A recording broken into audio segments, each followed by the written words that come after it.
샬롬 할렐루야. 요한계시록 21장 3절 4절여.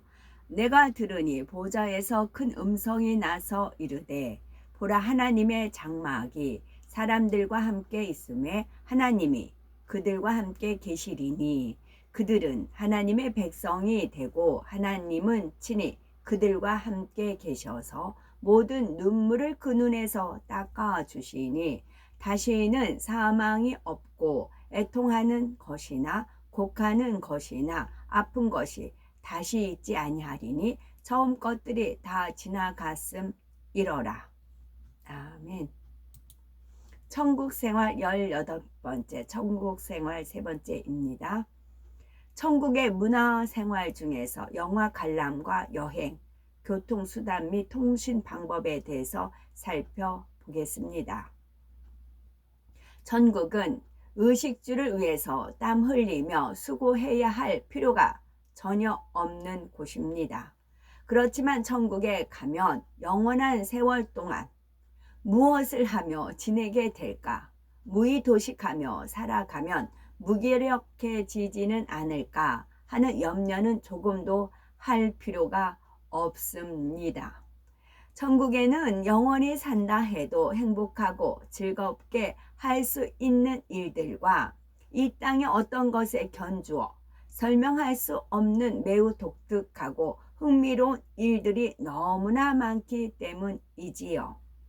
천국에서는 의무적으로나 억지로 하는 것이 아니라 어디까지나 자발적으로 하게 되므로 진정한 행복 가운데 누구나 기쁨과 평안을 느낍니다. 전국에는 영화관이 있어서 영화를 관람할 수가 있습니다. 1천층이나 2천층의 성도들은 대중 극장에 가서 다른 성도들과 함께 영화를 관람하고 3천층과 새 예루살렘의 성도들은 각자의 집에 있는 영화관에서 영화를 관람합니다. 집에 영화관이 있다면 혼자서도 언제든지 영화를 볼 수가 있고 때론 사랑하는 사람들을 초청해서 오붓하게 다과를 나누며 함께 볼 수도 있습니다. 천국의 영화관에서는 인간 경작 기간에 있었던 기념적인 사건들을 보여주지요. 예를 들면 천지창조, 노아 홍수, 출애굽 사건, 예수님의 공생의 사역, 십자가 구속의 섭리, 마지막 때 성령의 불같은 역사, 각 시대 믿음의 선진들의 일대기 등을 영화로 만든 것입니다. 사도 바울의 일대기를 주제로 한 영화라면 그가 어떻게 주님을 만났고 어떻게 주님을 사랑하여 생명 다해 달려갔는지가 생생하게 볼 수 있기 때문에 더 큰 은혜와 감동을 받게 되지요. 성경에는 기록되어 있지 않지만 그가 사람으로서는 감당하기 어려운 환난을 겪을 때, 빌립보 감옥에 갇혔을 때, 배가 파선하여 깊은 바다에 빠져 있을 때에도 하나님께 감사 기도를 올리고 찬미하는 장면들을 생생한 화면으로 볼 수가 있으니 얼마나 감동이 되겠습니까? 그래서 천국에서는 영화 한 편만 보아도 은혜가 넘치고 감동이 더해져서 더욱 아버지 하나님을 사랑하며 경배하게 됩니다. 결론은 뭐예요? 아버지 하나님을 사랑하며 경배한다고요. 천국 생활 자체가 이 땅에서도 먹든지 마시든지 아버지께 영광 돌리는 삶을 살지요. 천국에 가서도 마찬가지예요. 영원히 영존하시는 아버지 하나님을 사랑하며 경배하며 영광 돌리는 삶을 사는 겁니다. 천국의 삶 자체가요. 우리는 천국에 사는 동안 하나님께서 지으신 게 고정이 아니에요. 딱 천국에 가면 그 삶 고정되는 게 아니고 거기서부터 본격적인 삶이 시작이 되는 겁니다. 그때부터 나비가 되는 거예요. 이때에는 애벌레예요. 그래서 저도 이렇게 나가면 이제 주름이 자글자글 하죠. 지금은 화면이 뽀시시하게 돼서 이제 커버가 되지만 막상 현실 육체적으로 보면은 이제 할머니예요, 할머니. 자글자글 할머니예요. 아, 주님 이거 주름 좀 봐요. 이제 그래요. 그러면 다 애벌레다 그러시죠.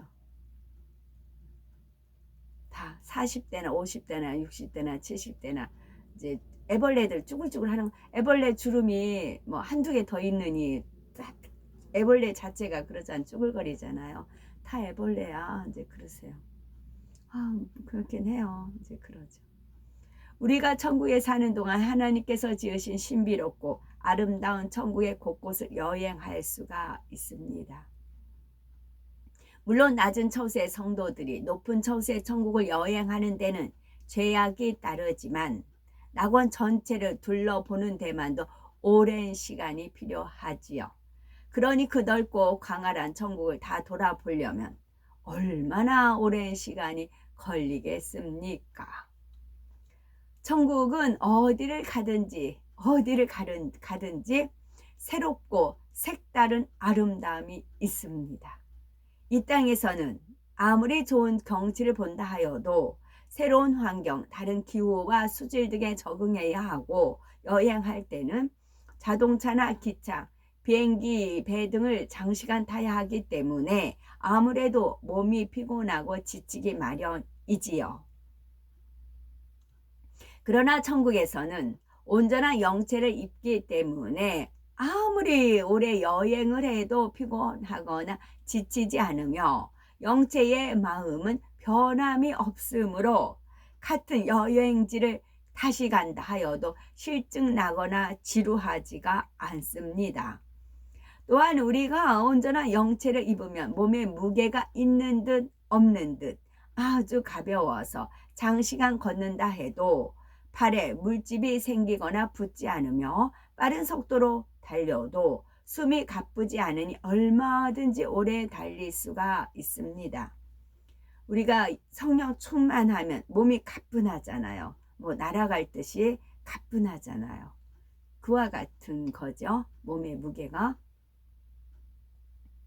영체가 날아다닐 수 있다라는 표현이 있지요. 이것은 새처럼 공중을 날 수 있다는 의미가 아닙니다. 우리가 백보자 대심판 이후 영원한 천국의 처소에 들어갈 때에는 삼하늘에 적합한 온전한 영체를 입는데 마치 깃털처럼 무게가 없는 것 같으면서도 있는 가벼운 몸으로 사뿐사뿐 걸으며 만일 넓이뛰기나 높이뛰기를 한다면 이 땅에서 보다 훨씬 멀리 높이 뛸 수가 있는 의미입니다. 그렇다고 해서 영체를 입고 나는 때가 전혀 없는 것은 아닙니다. 그렇다고 해서 영체를 입고 나는 때가 전혀 없는 것은 아닙니다. 이 땅에서 목숨이 다하여 영혼이 육의 몸을 떠났을 때는 영체가 날아서 윗음부로 가며 주님께서 공중 재림하실 때 살아서 주님을 영접하는 영혼들은 호련히 신령한 몸으로 변화되어 공중 혼인잔치하는 장소까지 날아갑니다. 그런데 성부, 성자, 성령 하나님이 새 예루살렘에서 낙원에 가시고자 한다면 새처럼 날아서 가시는 것이 아니라 공간을 초월하시는 능력으로 순간에 이동하십니다. 천국 곳곳을 여행하거나 다른 처소로 이동할 때는 교통수단을 이용하게 되는데 매우 안락하게 준비되어 있어서 오래 탄다 해도 힘들거나 지치지가 않습니다.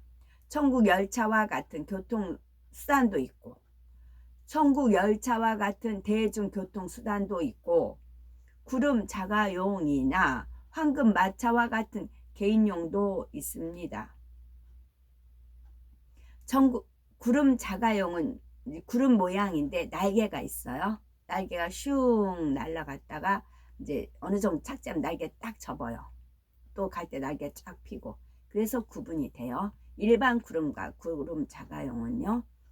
천국 열차는 오색 찬란한 보석으로 장식되어 있으며 철로가 없어도 목적지까지 갈 수가 있고 열차 내부도 탑승객들의 최상의 안락함과 즐거움을 느낄 수가 있도록 준비되어 있지요. 비행기 그 철로 있는 거 아닌데 다니죠. 마찬가지죠. 모든 낙원에 있는 성도들이 새 예루살렘 성에 초대받아 간다면 천국 열차를 이용을 합니다. 낙원과 새 예루살렘의 거리는 너무나 멀기 때문이지요. 그러나 천국 열차는 공중을 날아서 가므로 땅 위를 달리는 것보다 훨씬 빠른 속도로 이동을 합니다.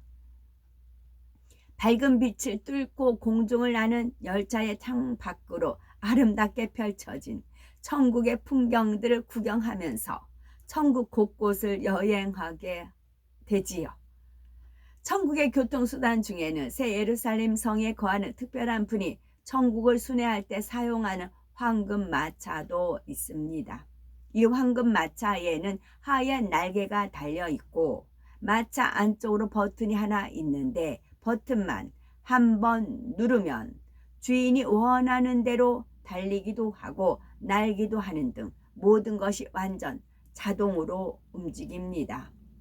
천국에서는 구름도 교통수단으로 이용이 되는데 천국의 구름은 천국의 아름다움을 더하기 위해서 두신 하나의 장식품과 같습니다. 그래서 영체가 구름을 두르고 다니면 그냥 다니는 것보다 더 빛이 날 뿐만 아니라 위엄과 권세를 느끼게 하며 더욱 영화롭게 해줍니다. 주님께서 다시 오실 때 구름을 타고 오신다고 하였는데 이는 공중에 내려오시는 것처럼 영광의 구름을 타고 오시는 것이 훨씬 더 위엄과 권세가 있고 아름답기 때문이지요. 중국 소설 서유기를 읽다 보면은 손오공이 구름을 타고 하늘을 나는 장면이 나오는데 천국에는 이보다 멋지고 신기한 구름 자가용이 있습니다. 교통수단으로 이용되는 천국의 구름은 수증기로 만들어진 것이 아니라 하나님께서 천국에 있는 영광의 구름으로 만들어 합당한 자녀에게 상급으로 주십니다. 이 구름은 3,000층과 새 예루살렘에 들어간 영혼들만이 탈 수가 있는데 새 예루살렘에 들어가는 성도들에게는 아예 자가용으로 주어집니다. 그러므로 구름 자가용은 그 자체만으로도 소유한 사람의 영광과 위엄과 권세를 나타내지요. 새 예루살렘 성에 들어간 성도들은 마음껏 구름 자가용을 타고 주님과 함께 이곳 저곳을 여행할 수가 있는데 이때 천군 천사가 호위하면서 수종을 들어줍니다. 구름 자가용은 주로 천사가 운전해주며 혼자 탈 수 있는 개인용이 있는가 하면은 여러 사람도 함께 탈 수가 있습니다. 새 예루살렘 성의 성도가 골프를 할 때 필드를 이곳에서 저곳으로 옮기고자 하면 조각구름 자가용이 주인의 발밑에 와서 대기했다가 주인이 올라타면 이내 사뿐히 공이 있는 곳으로 옮겨주기도 하지요. 새 예루살렘에서 통신 방식은 영적인 교통을 통해서 마음에서 서로 주관을 받는 것입니다. 예를 들어서 하나님께서 연회를 베푸시고 여러 초소의 성도들을 새 예루살렘에 초대하실 때 새 예루살렘의 성도들은 마음에서 주관을 정확히 받고 준비합니다. 하나님께서 초대하고자 하는 마음을 빛으로 전달해 주시는데 그러면 왜 자신을 초대하시는지 어느 때 어느 곳으로 가야 하는지까지 밝히 깨닫고 갈 수가 있는 것이지요.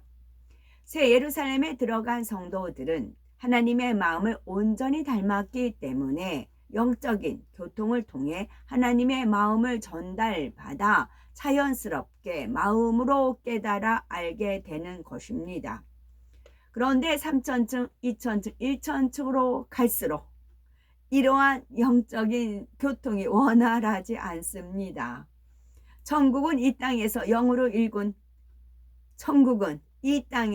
0으로 일군 마음만을 가지고 가는데 낮은 처소의 성도일수록 하나님의 영의 분량에 미치지 못하기 때문입니다. 그래서 하나님께서 1천층의 어떤 성도를 새 예루살렘에 초대하신다면 천사들이 급히 초대장을 가지고 갑니다. 이렇게 1천층의 성도들은 천사들이 전달해 준 초대장을 받아 보아야만 새 예루살렘에서 언제 연회가 있는지 알고 준비해서 가는 것이지요. 만약 온영을 이루어서 영끼리 서로 통한다면 일정을 메모해 둘 필요가 없고 시간을 일일이 체크할 필요가 없습니다. 약속이 어그러지거나 약속 상대와 연락이 안 되는 일이 전혀 없는 것이지요. 이처럼 새 예루살렘에서는 영과 영이 통하므로 무슨 약속이나 모임을 할 때도 아주 편리하고 좋습니다. 천국은 영의 세계입니다. 천국은 영의 세계이므로 얼마나 온전한 영의 마음을 이루었느냐가 가장 중요한 통신의 요건이 됩니다. 얼마나 마음을 영으로 이루었느냐에 따라서 같은 말씀을 들어도 깨달음의 깊이가 다르죠. 이는 각각의 마음에 채워진 선과 사랑의 분량, 곧 영으로 일구어진 마음의 분량이 다르기 때문입니다. 천국에서 최고의 행복한 삶을 살기 원한다면 우리의 마음을 반드시 온 영으로 일궈야 됩니다.